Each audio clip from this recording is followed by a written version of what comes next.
গুঞ্জনটা ছিল অনেক আগে থেকেই নেইমার ফিরছেন ইউরোপে। তবে কোন ক্লাবের হয়ে মাঠে নামবেন এই ব্রাজিলিয়ান সুপারস্টার সেটা নিয়ে সংশয় ছিল সবার মধ্যে। তবে এবার নেইমারের পরবর্তী ক্লাব নিয়ে মুখ খুললেন নেইমারেরই সাবেক সতীর্থ এবং বর্তমান জুভেন্টাস ডিফেন্ডার দানিলো। সম্প্রতি সান্তোসের হয়ে নেইমার দারুণ ফর্মে রয়েছেন। সান্তোসের জার্সিতে মাঝে ইনজুরি থাকলেও ইনজুরি কাটিয়ে পুরো রিদমে ফিরেছেন নেইমার।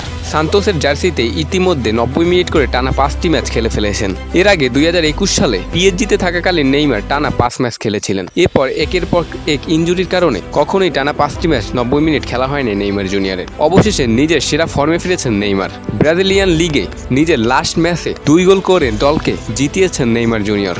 যে ম্যাচে নেইমারের ম্যাচ রেটিং ছিল 8.4। এই ম্যাচের পরই মুখ খুলেন দানিলো। তিনি বলেন, নেইমার একজন অসাধারণ প্লেয়ার, তার মধ্যে এখনও অনেক পোটেনশিয়াল রয়েছে, সে এখনও ইউরোপে খেলার জন্য প্রস্তুত।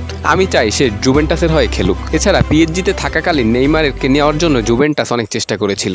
তখন নেইমারের রিলিজ ক্লোজের জন্য তাকে নিতে পারেনি এই ইতালিয়ান ক্লাবটি। তবে এখন নেইমারকে নিতে হলে টাকার কোনো সমস্যায় পড়তে হবে না ক্লাবটি। তারা চাইলেই নেইমারকে নিজেদের ক্লাবে খেলাতে পারেন, অবশ্য নেইমারের যদি খেলার আগ্রহ থাকে। কেননা সামনেই 2026 বিশ্বকাপ।